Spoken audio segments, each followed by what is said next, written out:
Assalamu alaikum. In Red Hat Enterprise Linux, schedule job. What is schedule job or scheduling future tasks Linux? As a system administrator, you may need to run some programs automatically at regular intervals or execute one or more commands at a specified time in the future. একজন system administrator হিসাবে আপনার কিছু কাজ automated করার প্রয়োজন রয়েছে। সেই কাজটা আপনি রেগুলার ইন্টারভেলসে করতে পারেন অথবা একটা নির্দিষ্ট সময় পর পর সেটা অটোমেটিক্যালি এক্সিকিউট হবে। এই অপশনটি রেড হ্যাট এন্টারপ্রাইজ লিনাক্স আমাদেরকে দিচ্ছে। এই সুযোগটিকে বলা হচ্ছে শিডিউল জব। আর একটু ডিটেলস দেখি। Your Linux system includes two facilities to schedule jobs to run at any future date or time you want. You can set up the system to perform a task periodically or just once.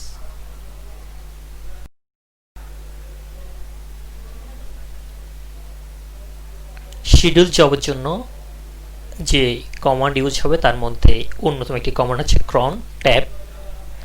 ক্রন ট্যাবের ব্যাপারে আমাদের প্রথমে এই কনসেপ্টটি clear করতে হবে। 5টি Asterix রয়েছে। খেয়াল করুন সবচেয়ে বাম পাশে যে অ্যাস্টেরিক্স সেটি দ্বারা আপনার মিনিট বোঝানো হবে বাম পাশ থেকে, অবশ্যই বাম পাশ থেকে। এর পরবর্তী অ্যাস্টেরিক্স দ্বারা আওয়ার বোঝানো হবে। এর পরবর্তী অ্যাস্টেরিক্স দ্বারা ডে অফ মান্থ বোঝানো হবে। আপনার মনে করুন 1 তারিখে আপনার শিডিউল জব দিচ্ছেন, তাহলে ডে হবে 1। মনে করুন আপনি দুপুর 11টায় শিডিউল জব দিচ্ছেন, তাহলে আপনার টাইম হবে 11। যদি আপনি মিনিট, সেক্ষেত্রে এখান থেকে মিনিট সিলেক্ট করবেন, অর্থাৎ বাম পাশের অ্যাস্টেরিক্সটি আপনার টাইম মিনিট বোঝাবে। পরবর্তী অ্যাস্টেরিক্সটি আপনাকে আওয়ার বোঝাবে। এর পরবর্তী অ্যাস্টেরিক্সটি ডে অফ মান্থ বোঝানো হবে, মিন করবে। এর পরবর্তী অ্যাস্টেরিক্সটি বাম পাশ থেকে 4 নম্বর অ্যাস্টেরিক্সটি আপনার মান্থকে বোঝানো হবে। 12 মাস 12 মান্থের মধ্যে মনে করুন ফেব্রুয়ারি, সেক্ষেত্রে আপনার মান্থ হবে 2। মনে করুন মার্চ, সেক্ষেত্রে আপনার মান্থ হবে 3। এর পরবর্তী অ্যাস্টেরিক্স দ্বারা ডে অফ উইক, সপ্তাহে কত দিন। সপ্তাহে আমরা জানি 7 ডেজ, তবে ডে অফ উইকস 0 হবে সানডে থেকে।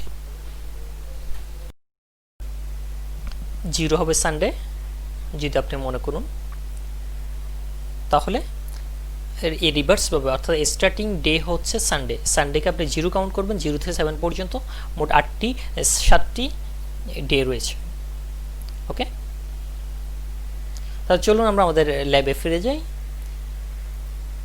এটি হচ্ছে আমাদের লিনাক্স সার্ভার। আপনি দেখতে পাচ্ছেন প্রথম আমরা টাইমের সাথে ওটার সাথে পরিচয় করে দিচ্ছি। এখন 13টা 42, অর্থাৎ 1টা 42 বাজতেছে, থার্সডে অক্টোবর 1।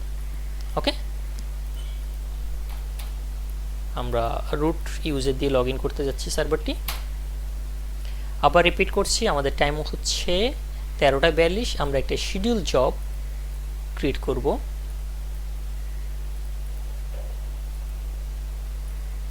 প্রথমে শিডিউল জবের জন্য যে কমান্ডগুলি ইউজ করব তার মধ্যে কমান্ডটি হচ্ছে cron cron tab space L. দেখতে পাচ্ছেন no cron tab for root. রুটের জন্য কোনো প্রকার শিডিউল জব করা হয়নি। শিডিউল জবের যে আমরা যে কমান্ডটি ইউজ করবো সেটা হচ্ছে ক্রন ট্যাব। তাহলে আর রিমুভের জন্য প্রথমে আমি আপনাদের সাথে 3টি কমান্ডে পরিচয় করে দিচ্ছি। আপনি শিডিউল জবের লিস্ট দেখার জন্য crontab space hyphen L use করবেন। যদি আপনার এস্টাবলিশ কোনো শিডিউল জব থাকে সেটা রিমুভ করতে চান, সেক্ষেত্রে আর ইউজ করবেন। যেহেতু আমার এখন পর্যন্ত কোনো শিডিউল জব নেই, সেই জন্য no cron tab for root. So আমরা এখন যেটি করব সেটি হচ্ছে ইউজ করব ক্রন ট্যাব ইউজ, অর্থাৎ শিডিউল ট্যাব এডিটেড অপশনে যাব। এডিট অপশনে চলে আসলে আপনাকে বিম এডিটরে নিয়ে আসবে। বিম এডিটরের টাইপিংয়ের জন্য আমরা সকলেই জানি যেটি করতে প্রথমে আই প্রেস করতে হয়, ইনসার্ট। এখন আমাদের টাইপ করতে হবে। আমি টাইম দেখে নিচ্ছি, এখন খেয়াল করুন 13টা 43, অর্থাৎ 1টা 43 বাজতেছে। তাহলে আমরা 45 প্রথম যে অ্যাস্টেরিক্স সেটি দ্বারা মিনিট বোঝানো হয়, 45 মিনিট। টাইম হচ্ছে 13টা, তাহলে আওয়ার্স বোঝানো হলো ডে হচ্ছে আজকে ডেট হচ্ছে অক্টোবর 1, তাহলে 01 ইউজ করতে পারেন অথবা শুধুমাত্র 1 ইউজ করতে পারেন। বাকি দুইটি অপশনকে আমরা ব্ল্যাঙ্ক রেখে দিচ্ছি। ওকে, আমরা একটা ফাইল ক্রিয়েট করব। ফাইলের জন্য কমান্ড ইউজ করতেছি টাচ স্পেস রেখে রুট কোথায় ক্রিয়েট করব, রুটের কোথায় ক্রিয়েট করব, ডেস্কটপে ফাইলের নাম দিয়ে দিচ্ছি ফাইল 10.txt। 44 হয়ে গিয়েছে, খুব দ্রুত আমাদেরকে সেভ করে ফেলতে হবে। Escape semicolon W quit. Okay, আপনি দেখতে পাচ্ছেন ইনস্টলিং নিউ ক্রন ট্যাব, অর্থাৎ একটি ক্রন ট্যাব শিডিউল জবের প্রসেস হচ্ছে।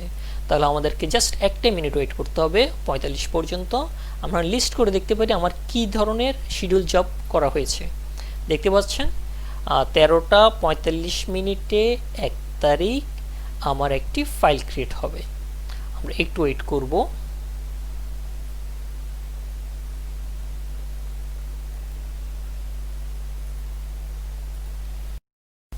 খেয়াল করুন আমাদের ফাইলটি ক্রিয়েট হয়নি, আমাদের একটি মিস্টেক রয়েছে। এই এস্টারিক্সের পরে একটি স্পেসের প্রয়োজন ছিল, চলো আমরা সেই স্পেসটি ইউজ করি।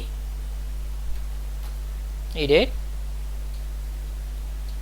ইনসার্ট মোড আসুন, স্পেস। যেহেতু আমাদের টাইম চেঞ্জ হয়ে গিয়েছে, আমরা এখন 48 মিনিটে শিডিউল জবটি এস্টাবলিশ করব। 13টা 48 মিনিট 1 তারিখ একটি শিডিউল জব মানে অটোমেটেড একটি ফাইল ক্রিয়েট হবে। ফাইলের নাম হচ্ছে ফাইল 10।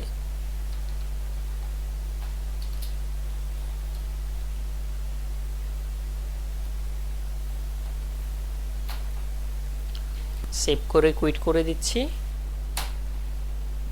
ইনস্টলিং নিউ ক্রন ট্যাব, একটি শিডিউল জব প্রসেস হচ্ছে, সেই পর্যন্ত আমরা অপেক্ষা করব।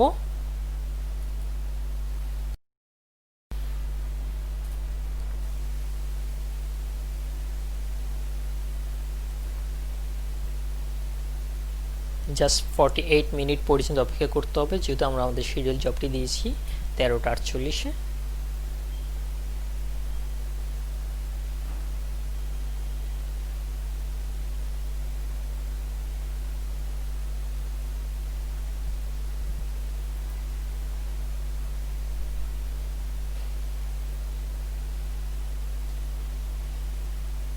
আমি ভিডিওটি পজ করছি না যেন সরাসরি কোনো প্রকার ল্যাকিংস না থাকে। চলো আমরা গ্রাফিক্যালি দেখি। যেতে ফাইলস, ডেস্কটপ, ফাইল 10 আপনারা দেখতে পাচ্ছেন শিডিউল জবের সাহায্যে খুব দ্রুত ফাইল 10টি ক্রিয়েট হয়ে গেল।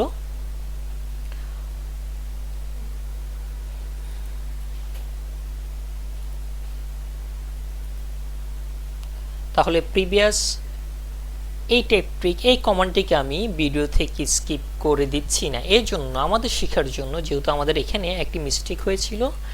এই অ্যাস্টারিক্সের পরে একটি স্পেস হবে, যার কারণে স্পেস না দেওয়ার কারণে প্রিভিয়াস অংশে শিডিউল জবটি কাজ করেনি। তাহলে আমাদেরকে শিডিউল জবটি হবে অ্যাপ্রোপ্রিয়েটভাবে লিখতে হবে। আমি আবার রিপিট করে দিচ্ছি, এটি হচ্ছে টাইম, এটি হচ্ছে আওয়ার্স, এটি হচ্ছে আপনার ডেট। ওকে, বাকি দুইটি নিয়ে আমরা প্রিভিয়াস আলোচনা করেছিলাম। এরপরে দুইটি স্ট্যাটিক্সের পরে স্পেস হবে, এরপর আপনাকে শিডিউল জবের কমান্ডটি লিখতে হবে। ধন্যবাদ সবাইকে। অর্থাৎ এইভাবে এই প্রসেসের সাহায্যে আমরা আমাদের যে কোনো কাজকে শিডিউল করে নিতে পারবো এবং অটোমেটেড কমপ্লিট হওয়ার জন্য এই প্রসেসগুলো লিনাক্স আমাদেরকে সুবিধা করে দিচ্ছে। ধন্যবাদ সবাইকে সাথে থাকার জন্য।